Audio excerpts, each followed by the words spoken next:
네, 여러분 안녕하십니까. 12월 6일 목요일에 MBN 뉴스와이드 6분의 패널을 모시고 시작합니다. 어서 오십시오. 네, 안녕하세요. 유튜브로 실시간 생중계해드리겠습니다. 오늘도 많이 응원해 주시기 바랍니다. 내일이 대설이고 북극 한파가 몰려온다고 하지요. 그리고 주말에는 영하 10도 한파가 급습한다 이런 예보가 나와 있습니다. 농가가 초비상이라고 하는데 농가뿐이겠습니까? 농어가 모두에서 정말 피해 없도록 잘 대비하셨으면 바랍니다. 그리고 지금 서울에서는 이 남산 서울타워가 그리고 워커힐이 또 코엑스 프레스센터 등에서 북한 김정은 위원장의 서울 답방 신호가 깜빡깜빡하는 것 같죠? 그런데 북측에선 아무 답이 없습니다. 과연 무엇이 김정은 위원장의 발목을 잡고 있는 걸까요? 그 궁금증부터 풀어드리겠습니다. 김정은 위원장 답방 임박한 것인가? 연내 답방의 징후는 어디서 느끼시고 계시는지, 그리고 만약에 첫 남한 방문이 이루어진다면 예상 동선은 어디를 생각하시는지 좀 말씀 듣고 싶습니다. 서울 답방의 전조들, 고심 깊은 김정은, 서울 답방 임박설이 지금 나오고 있는 것 아니냐. 워커힐 호텔은 18일에서 20일 스위트룸 예약이 지금 불가능한 거 아니냐 하는 얘기가 나오고, 남산타워는 정부에서 13일과 14일에 예약 받지 말라는 요청이 있었다는 얘기도 들리고, 또 청와대 상춘제는 리모델링 중이다. 이건 확실해요. 리모델링 중은. 그래서 김정은 답방에 대비한 것 아니냐 하는 얘기가 또 나오고요. 일정이 겹칠까 순방 일정을 망설이는 이낙연 총리와 문희상 의장. 이래서 망설이시는 건지는 어쩐지 모르겠으나 어쨌든 그래서 김정은 위원장 답방 시기와 장소에 관한 설설설들이 지금 나오고 있습니다. 그리고 북한의 김정은 위원장이 김철만 국장이라고요. 북한 미사일의 아버지라고 불리는 사람인데 이 사람 장의식에 국장으로 치러지는데 불참했어요. 장의위원장을 맡았는데. 그래서 답방 고심 중 아니냐 하는 얘기가 나오고 있습니다. 청와대 구체적인 답방 일정 제안한 바가 없다. 민주당 김정은 연내 답방 8분 응선을 넘었다. 한국당 청와대 김정은의 이벤트 회사인가? 민주평화당 박지원 의원은 김정은 만나면 업고 다니고 싶다고 얘기했습니다. 나는 문재인 대통령에게 가까운 시일 안에 서울을 방문할 것을 약속했습니다. 여기서 가까운 시일 안에라는 말은 특별한 사정이 없으면 올해 안에라는 의미를 담고 있습니다. 프란치스코 교황을 만나서는 김정은 국무위원장의 교황님이 평양을 방문하시면 열렬히 환영하겠습니다. 라는 초청의 뜻을 전달할 것입니다. 양 정상은 김정은 위원장의 서울 방문이 한반도 평화 정착을 위한 공동의 노력에 추가적인 모멘텀을 제공할 것이라는 점에 의견을 같이 하였습니다. 김정은 위원장 연내 답방할지는 김정은 위원장의 결단에 달려있는 문제겠죠. 연내 답방을 할지 여부는 아직으로서는 알 수는 없습니다. 대통령도 청와대도 어느 누구도 또 통일부 장관도 김정은 위원장 답방에 대해서 비굴할 정도의 간절한 희망만 이야기하지 김정은 위원장으로부터 북한 비핵화에 진전된 입장을 어떻게 이끌어내겠다는 그러한 구상을 밝히는 사람은 없습니다. 청와대가 무슨 여행사도 아니고 기획사도 아니고 이벤트 회사도 아니지 않습니까? 답방 와서 남산타워 가서 모시고 가고 한라산 모시고 가고 그러면 모든 게 다 해결이 됩니까? 이 상황을 어떻게 보시는지 고영신 교수 짧게 하시는 조건으로 먼저 그러시죠. 시작을. 네. 어쨌든 북한도 침묵을 지키고 있고 네. 우리 쪽에서는 아까 말씀하신 대로 여러 가지 징후는 나는데 네. 우리 쪽도 확실한 거는 또 확답이랄까 어떤 답변을 제대로 못 내놓고 있는데 네. 되게 영화도 개봉 박두 네. 이런 게 있지 않습니까? 네. 그래서 극적 효과를 노리려는 것이 아닌가, 정치적으로 극적 효과를 노리려는 개봉 박두 전략이 아닌가 이렇게 보여지면서 저 개인적으로는 김정은 위원장의 답방이 잘해야 반반이다. 조금 저는 부정적으로 보는 입장입니다. 여러 가지 상황으로 봐서 김정은 위원장이 과연 연내 답방을 할까? 반반 정도. 반반 정도인데 가장 우려하는 것은 예. 빈손입니다. 우리 쪽에서도 빈손을 우려할 수밖에 없는 것이고 네. 김정은 위원장이 적어도 내려온다 한다면은 저는 뭐 빈손이든 아니든 오는 것이 좋다는 입장입니다만은 예. 그러나 그렇다 하더라도 덜렁 내려왔다 그냥 내려와서 말하자면 비핵화 문제에 어떤 진전이 없다든지 하다못해 핵 리스트라든가 또 뭐 로드맵이라든가 예. 이런 정도의 어떤 뭔가 좀 진전된 안을 내놔야만이 그래야 올수 또 있겠죠, 북미 또. 회담의 어떤 돌파구도 열릴 수가 있고 예, 그런 예. 확답이 있었는데 그것이 있을지 그것이 아무것도 없다면 남남 갈등을 불러일으킬 수도 있고 네. 김정은 위원장 입장에서는 정말 빈손으로 돌아가면은 뭐 여러 차례 얘기들이 나왔습니다만은 본인으로서는 본인이 주장해서 본인이 말하자면 반대를 무릅쓰고 왔다가 과거에는 성과 없으면은 밑에 사람들 대남 혼나고 막. 그렇게 앞장섰던 사람들 다 숙청했는데 빈손으로 돌아갈 수 없지 않습니까? 그래서 그 빈손 이것을 제대로 된 뭔가 손에다가 쥐어줄 보따리가 뭐냐. 이거 양측 간에 가장 고민한 발목을 부분이 잡고 아닐까 있는 거다. 그런 생각이 듭니다. 네, 정기랑 교수로 가겠습니다. 예, 한마디로 얘기하면 남과 북 모두 예. 김정은 위원장의 결단을 지금 주시하고 있는 상황이다. 예. 그러면 다른 말로 하면 결국 김정은 위원장이 아직 결단을 못 내리고 있는 거 아니겠는가. 전통문 안 오나 하고 지금 뭐 그러겠죠. 자, 그러나 그럼에도 불구하고 우리 정부 입장에서는 전격적으로 이루어질 가능성도 배제할 수 없기 때문에 네. 또 이루어지는 것이 역사적 의미를 가지고 있기 때문에 그게 만전의 준비를 하겠다. 예. 이런 차원이고요. 또 역시 지금 북미 관계가 굉장히 답보 상태에 있는데 남북 관계의 진전을 통해서라도 네. 뭔가 좀 북미 관계가 다시 촉진되는 네. 이런 의미에서의 그런 선순환 구조를 어떻게 보면 강하게 추진하고 있기 때문에 예. 어떻게든 성사시켜야겠다라고 하는 의지가 지금 반영된 상황들이 지금 계속 노출되는 것 같다. 네. 이런 생각이고요. 자, 그럼에도 불구하고 역시 좀 전에 고영신 교수님도 말씀하셨습니다만 역시 뭘 주고받을 것인가. 예. 자, 실질적인 비핵화에 진전된 메시지를 과연 김정은 위원장이 가져올 수 있을 것인가 없을 것인가. 예. 또 역으로 문재인 대통령의 입장에서는 그러면 김정은 위원장이 경호 안전 등 그런 현실적인 문제를 안고도 또 북한 내부의 반대를 무릅쓰고 내려옴에도 불구하고 그런 역사의 결단을 해준 것에 대한 또 뭘 줄 수 있을 것인가. 뭐 이런 부분에 대해서 제재 완화라든가 이런 구체적인 선물을 지금 줄 수 없는 상황이기 때문에 그런 부분에서 서로 접점을 지금 만드는 과정이라고 저는 보여진다. 이런 생각입니다. 비슷하신 것 같아요. 정욱 위원 보시기에도 뭔가 성과가 서로 주고받을 게 있어야 된다는 얘기 들으신 것 같은데요.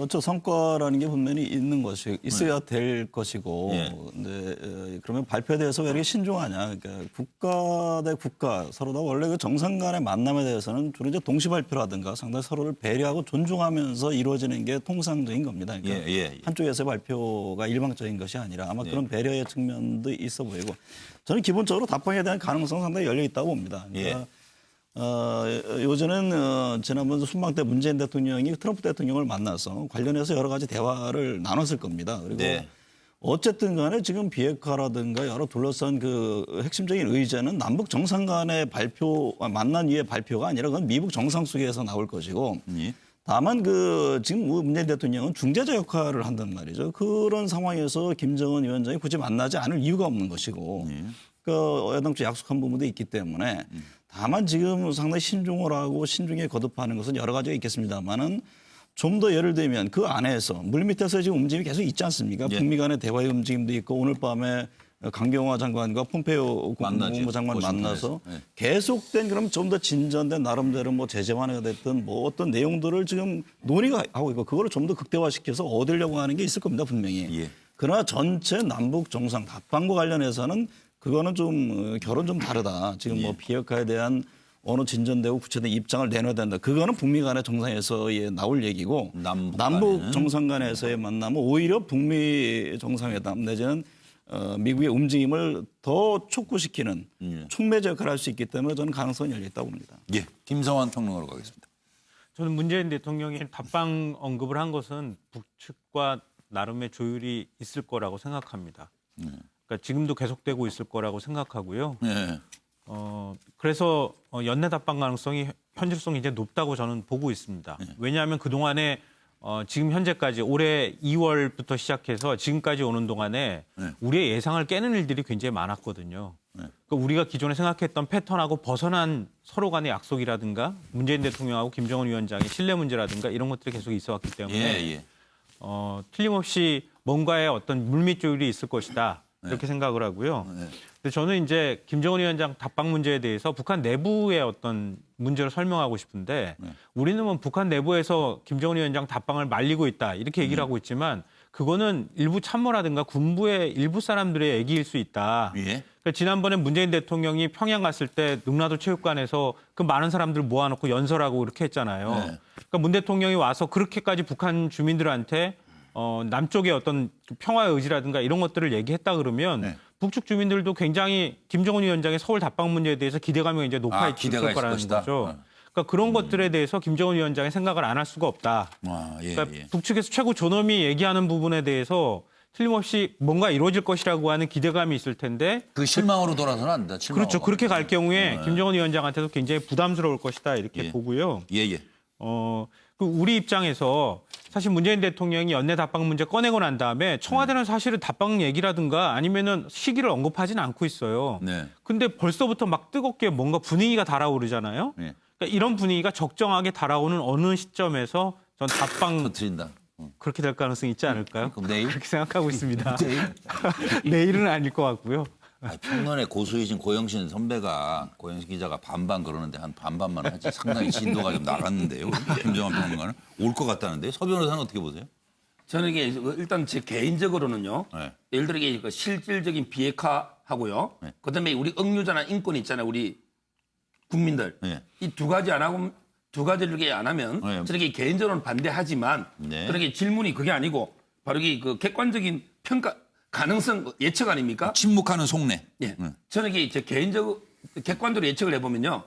저는 이게 올 것 같아요.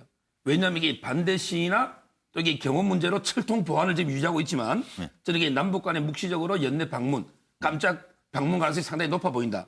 이게 개인적인 생각인데 그럼 이게 그 논거가 뭐냐? 바로 이게 첫째 내년 초에 1월이나 2월 중에 북미 정상회담이 열리게 되잖아요.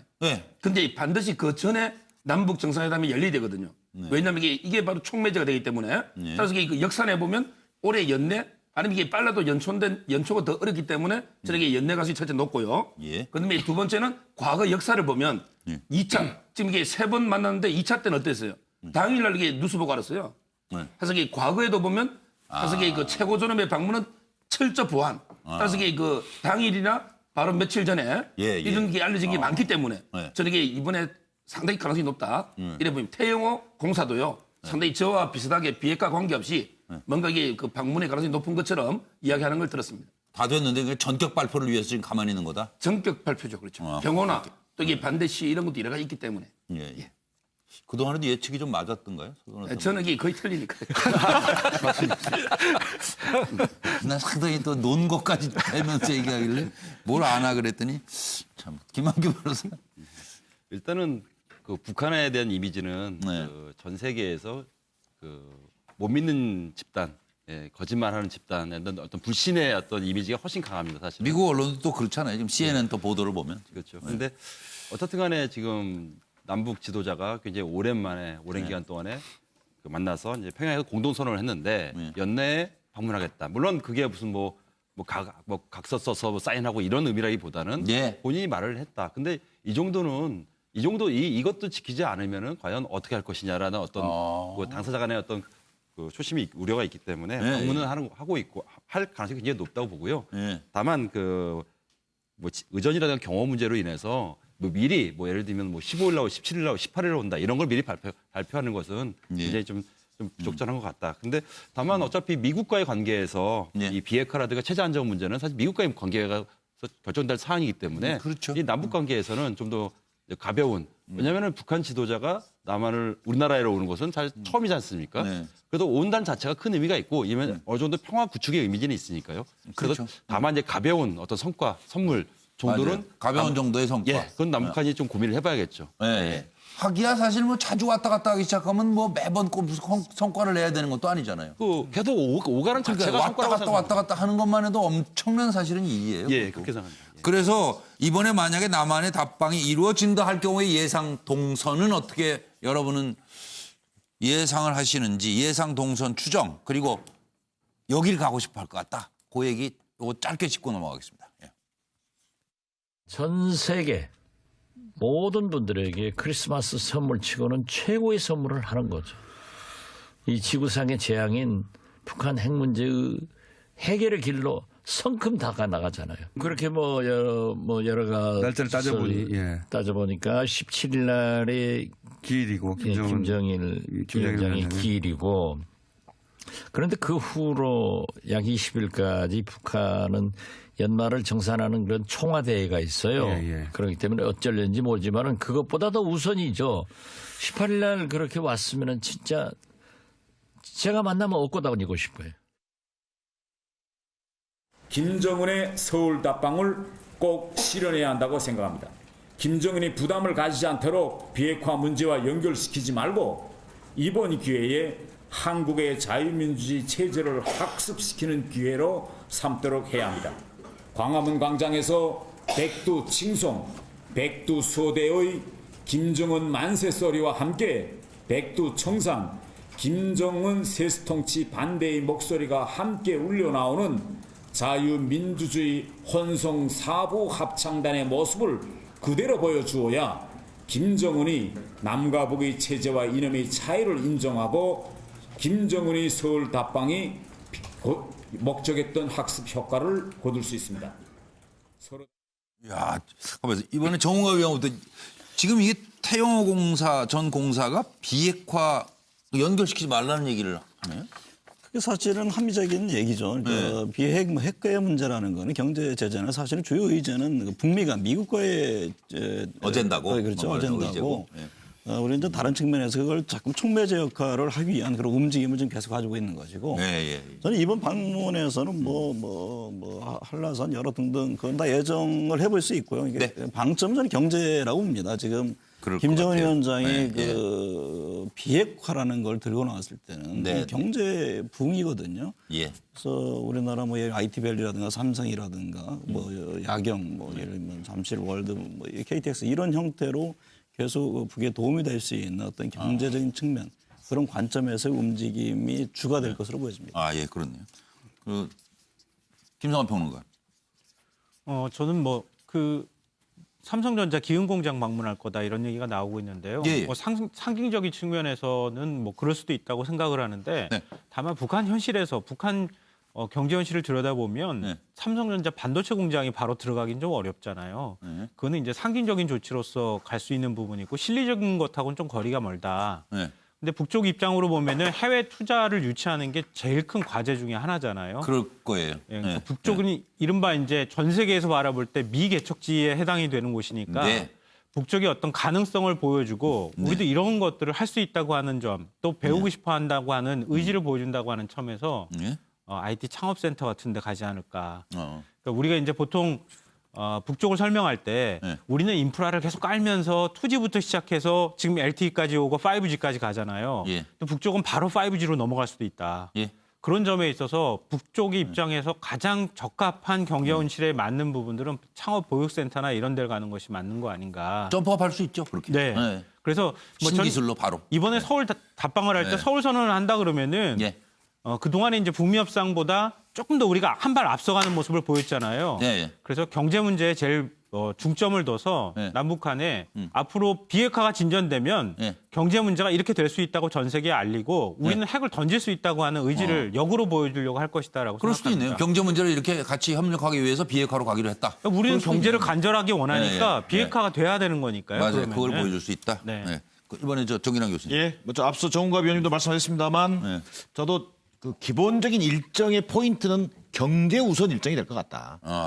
경제 현장이 됐든 그것이 삼성이든 SK 하이닉스 공장이든 또 IT 현장이든 뭔가 지난번 평양 정상회담에 갔을 때 사실상 많은 수행원들이 따라갔지만 결국은 북에서 가장 관심을 가지고 또 주력했던 게 경제인들과의 만남이었거든요.